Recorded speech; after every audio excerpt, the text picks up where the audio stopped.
Hey you guys, today I'm talking about Love and Hip Hop New York, Season 7, Episode 1 is back. So we gonna play like this is not scripted, and we gonna just go on with this whole season. I'm down for it. It got it's like a revamp of a Love and Hip Hop New York, because it wasn't really, was it? No originals was on this season. It's not on this season. Like, all the originals are gone. Because Yandy ended up coming like the second season. Was she in the second season, or she was in the first season but really wasn't a cast member into the second season? So I was just like, wow. They got a whole new introduction. They got Cardi B, Kimbella, Yandy, Snoop, and somebody else. It was somebody else. Yandy, Cardi B. Oh, Remy Ma was it's like opening people, and I was like, oh, okay, okay. Then I'm sitting there like, Snoop, you really want to put your career on jeopardy with Love and Hip Hop? My girl, you are known from The Wire. You are known as an music artist. I don't understand, but okay. But you gonna get it just like everybody else that gets sit on Love and Hip Hop reviews. So all my new people that's going to be watching this review for the first time of me doing a Love and Hip Hop New York, everybody fair game. I don't have no favorites. Well, yeah, I do. Yeah, I do. On this one, Cardi B is probably my favorite. But, yeah, the rest of them, But Cardi B would get it just like everybody else. But it starts out with Cardi B opening the show. And when she opened it, I said, oh, shit. Oh, okay. But it opened with her and her sister Hennessy. I remember her from last season. But it opened with them, and she's full of her success. She's really on cloud nine about her music success, her mixtape. She didn't understand how fast her life would go after being on the show, and it like really moved. Cardi B is one of the success stories for Love and Hip Hop to me, as far as her career going, because she wasn't even on here last season a lot, and I think she had a bigger career than any fucking body, on Love and Hip Hop New York, like, for real, even past Remy Ma. I'm sorry, because when Remy Ma was at the peak of her career, she ended up going to jail, so now she's just now getting back on top. But Cardi B really did what she had to do with this platform, because her mixtape is bomb. Like, every song on that mixtape is bomb. But they having, they riding around. Her sister is happy talking about, girl, I can get used to this. I said, I can't do two of them. I'm sorry. I don't know if I can do two of them at the same damn time. I'm just saying. Because I be like, I know y'all not this ignorant. For real. And they were showing that they really ignorant. But, Cardi was just like, I don't know how to handle the haters when I was in the hood, because she was saying how she missed the hood, because she said when she was in the hood, she only had like 3 haters. She can keep her eye on them. Now she got 1,000 haters, and it's like, damn, you know what I'm saying? Like, everybody is always coming for her on a daily basis. That's why I wore this shirt for Cardi. Boo, hug a hater. That's all I'm saying. Tommy is still in jail, so she has issues with him being in jail, because he wants her to be laid down pregnant barefoot, and that's not what she's about. She's really about her career.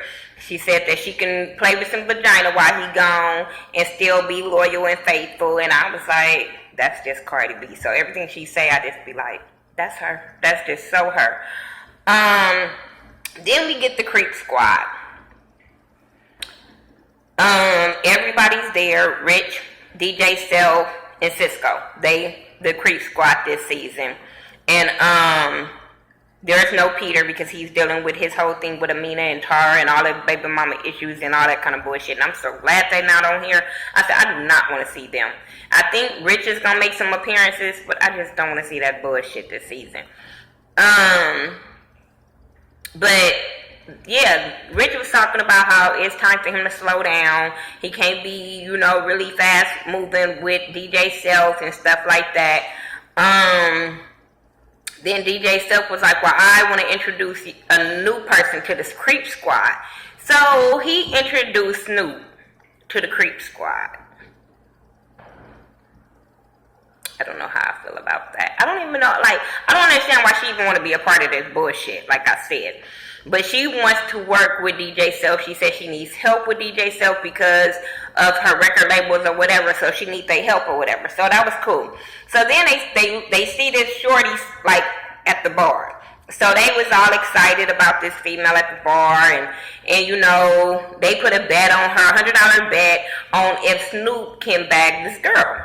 So she was like, okay, I got this. When I seen the girl, I said, they so fucking dumb. Apparently DJ Self don't too much know Snoop like that to not know this is her girl. So she went along with the bet. And when she went along with the bet, she goes up to the girl and told her to play along. And she did. And so she could win the bet. And I was like, that's they dumbass self that they didn't understand that was her girl. So yeah, y'all got played and that was on y'all. Yandy meets up with Samantha. She says that, it's been hard for her since Mandisi's been gone. He wasn't gone before the reunion show. Girl, shut up. So, it's been really hard with her, or whatever, but, Mandisi's wanted all his baby mamas to get along, but it hasn't happened like that. So, she wants to meet up with Samantha now that they back filming. Instead of fucking reaching out to her when the cameras was off so she can know it was real, Yandy didn't do that. She wants to meet up with her, and they basically, it's all about, because she hasn't seen little Mandisi, and she pulled him out of the house that he was living in with his father, yada, yada, yada. A lot of y'all might be mad at me, but I was so on Samantha fucking side. I was looking at Yandy like, bitch, who are you? And Yandy tries to make herself look so fucking good, but I'm sorry. I believe Samantha. I believe the other baby mama she be talking about Yandy. This bitch is a fucking bird. You cannot, first of all, Yandy, you gotta put them shoes on that other fit. If this was the girlfriend, if Samantha was his new wife and she was telling you what to do with your kids and what not to do with your kids, you would be mad as hell. A lot of people was going in on Samantha last season and in the reunion show, but I'm sorry, I'm looking at her as a mom and be like, yes, Yandy, you do need to ask her for permission to take him to go see his fucking father, especially when she says she has the legal rights to him, sole custody of him. So yeah, bitch, you do need to, I don't need to ask you to go see his father. Yes, you do. When you already know that the mother, it's two of them, don't want her son to be going to see his father in prison. I understand what his daddy said, but it's still two of them. So you as his wife should have sat down and be like, you know what, his mother really don't want this to happen. We need to, if she don't want this, let's, figure out some other kind of way until she get on board with this. But Yandy is a very, very disrespectful and has no respect for Samantha. And like Samantha said, I never gave up custody. I let him go stay with the dad, and so because he was going to jail. But bitch, y'all never had custody, so you don't have no say so. Yandy always want to throw out what she bought him, what she paid for. It don't fucking matter. Bitch, you paid for it because you are Mandisi's wife. That's why you pay for his acting classes or whatever else that you fucking paid for. That bitch gets on, Yandy really gets on my nerves. She doesn't know how her place when it comes to little Mandisi, Samantha, and big Mandisi. She doesn't know her place. Oh, if his daddy said, girl, his daddy not gonna be here for a long time. Yeah, bitch, so now you're gonna have to kiss Samantha's ass to be seeing little Mandisi's bitch. For real. Then the way she was like, well, he was at my house and he was getting fed. He wasn't getting fed with his mama. I was just like, I don't like her. I just don't like Yandy. It's just everything about her that she try to make herself look like the better person. And I'm like, bitch, you a bird. Kimbella and Cyn Santana, they back on here. They back together. They happy. I'm like, I didn't like her when she was on her last season when she was popping off on the girl. There was the season before that when she was popping off on Mandisi's assistant. I stopped liking Cabela then. But even on here, I'm just looking at her like, really? And then he talking about how he want to get back into music. I'm like, really? Okay. Then he was talking about how, you know, he want to go work and do stuff in the studio. And she was like, no, you got a studio here. Why you can't do it here? He was like, no big names ain't going to be coming to my house to record. But she has a problem with the groupies being at the studio. And I'm not going to let no groupie come in between us. I said, bitch, can't no groupie come in between y'all. Bitch, that's all on him. I'm so tired of women blaming the other women. Like, bitch, he can't say no. He can't stop the groupie. Like, I don't understand. Bitch, were you a groupie and you know how they work? I don't understand this whole situation of her saying that he can't go make his money and go to work because of girls being in the studio and shit like that. Like, therefore, you don't have no trust towards your man. Then he tells her he wants her and Yandy to talk because they haven't been talking. They've been beefing and they need to work it out because, you know, she's like a sister, yada, yada, yada. I didn't give a fuck. But she was like, shit, Yandy needs to come and talk to me. Fuck all that. Cardi B is performing with her producer, Swift. And they singing Back to the Crib. And, you know, she's really on a high from her little performance. He told her she did good. She was all nervous. But he started flirting with her. He flirting with her, and she was talking about, you trying to give me a Scooby-Doo snack? You trying to squirt your barbecue sauce on me? He said, no, in you. And I'm sitting there like, ew, I don't need to be too much information. I just didn't need to know. But then Bianca walks up, congratulates Cardi, and then she's asking her about Swift. Is Swift her new boo and all this kind of stuff. And she basically tell her no, that's just like a producer who she's working with. He cute and all that kind of stuff, yada, yada, yada. I was so busy, irritated with the girls that was sitting next to them in that little booth, acting like they was turned up. I was just like, girl. And then when it came to Swift, I was just like, don't do it, Cardi. Don't do it. But Remy Ma, Fat Joe, they performing all the way up somewhere on tour. I don't know. Probably it was an award show we already seen. I don't know. But Papoose congratulates her afterwards. They go in a little green room when nothing was in there. I was like, damn, you didn't have no fruit basket, no nothing. Y'all just go in here and say, hey, film in this little quiet room right here. Okay. But he's her manager, and he's doing a good job, so she tells him he's doing a good job and stuff like that. He tells her he wants to manage other people, but he's going to surprise her. And I said, oh, shit. I guess this is where the problem is going to come lies in. But I think that he's going to produce his kids or whatever. Manage his kids. But I was just like, wow. Then he made a comment and said, Remy has the hottest record out right now. That's not hers. She's featured on it just like Cyn Santana. That's not Remy Ma's song. I'm just saying. But he brings up that he gave her dream wedding, so he wants a baby. She was like, okay, I lied. I said, that is fucked up. This is how bitches lose their man. You know this man wants to have a baby with you. You know he wants to start a family with you, and you are so busy worried about your career that you're not even compromising with your husband. You told him that if he gave you a dream wedding, that you would have a baby. But since all of a sudden your career started popping and you didn't know how fast it was going to go, now it's a whole different story. This is how bitches lose their man. Snoop and his bird, because that's what I'm going to call her, Jay. She's from Chicago. They've been having a long distance relationship for about a year now. I don't know what to call her and not be disrespectful. She takes her girlfriend to a food spot that she likes, and the girl was being bougie. You not gonna feed me? I didn't plan on eating on a corner, and I'm like, something rubs me the wrong way with this girl. But then when she said that she left her 13-year-old son with his daddy to go to New York to be with Snoop, Bitch, where are we doing this at? And where is this shit cool? Like, bitch, you might as well be on the same fucking pedestal as fucking Diamond Strawberry when she left her fucking daughter with her mama. Like, bitch, who does this? And a 13-year-old when it's critical in a young boy's life, and then the shit that's going on with polices, and in Chicago, you leave your son? You are a fucking bird. Then, like, bitch, you only ate that fucking monkey because the bitch is Snoop from The Wire. Because you said you wasn't gay, but you will be gay for Snoop. Bitch, you only with her for what you can get, because the whole time, every time she's on the screen, it's about, oh, you said you were help me, and you told me you would do this with my career, and I want a title, and I want this, and I want that, and I'm like, so, girlfriend ain't cool with you, right? Like, and I was popping in Chicago, bitch, you wasn't that popping, nobody know about you, I'm just saying, like, this girl just breeds opportunists for me, and I'm like, girl, Snoop, please be aware of bitches like this, please. Yandy and Bianca, they had a photo shoot for her album cover for a mixtape. Who cares? Cyn Santana comes and tells Yandy her and Kimbella needs to talk.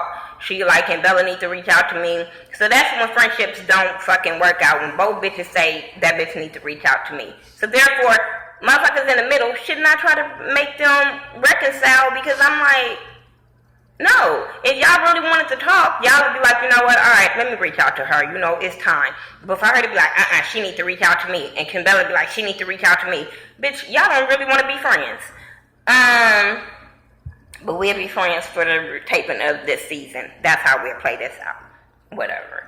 Cardi B goes to get her teeth done because she's tired of being bullied on social media and everywhere else about her teeth. Bitch, I ain't got none, so why are you worried? Like, girl, I would have told everybody, fuck them. Like, oh my God. Girl, if she was doing this for her, I can understand. But for you to do it because everybody else, bitch, when you popping already, I would have kissed my ass. But then this boy named, this Swift boy, he already need to be in the creep squad, because while she's talking to the dentist, he's on the phone with his girlfriend, and then Cardi B don't know he have a girlfriend. His girlfriend is in London. They have a long distance relationship, and he lying to her on the phone, talking about everything gonna be good. I just been busy working with Cardi. The girl is like, you know, since you've been working on her, you haven't been having time for me. And he was like, well, you know, babe, I got you. Don't worry about it. As soon as Cardi B walked up in that goddamn lobby, he was like, oh, gotta go. I was like, oh, you part of the creep squad. And I want Cardi to read you for filth when she finds the fuck out. Because I'm quite sure you know about Tommy. That bitch is crazy, though. She said, I just wanted, she's like, she was telling him, I'm scared about getting her teeth done. Because she want to be able to give head the way she was giving it before. And she don't know if she going to be able to give it like that after the, I said, bitch, you is got, I laughed so hard at that part because I was like, this bitch got a real bad problem, but it's funny as hell. You're going to still be able to do it. Don't worry about it. Snoop and Jay is at dinner because she's like working on set, so her life has been busy. So they having drinks, talking about having sex afterwards. And these two girls that VH1 said, hey, go on up there, it's okay, no problem. So they goes up to get this autograph from her. This right here was so fake to me. I was like, this is some bullshit.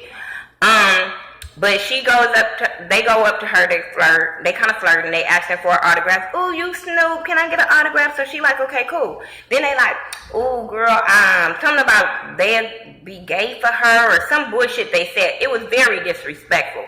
But the girlfriend don't know her fucking place. She pops out soon as these girls walk up to the table to ask for the picture. Don't you see we eating? Don't you see we...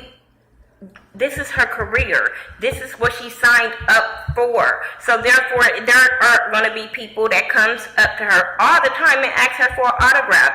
But yes, the girls were being very disrespectful when they was flirting blatantly in her face.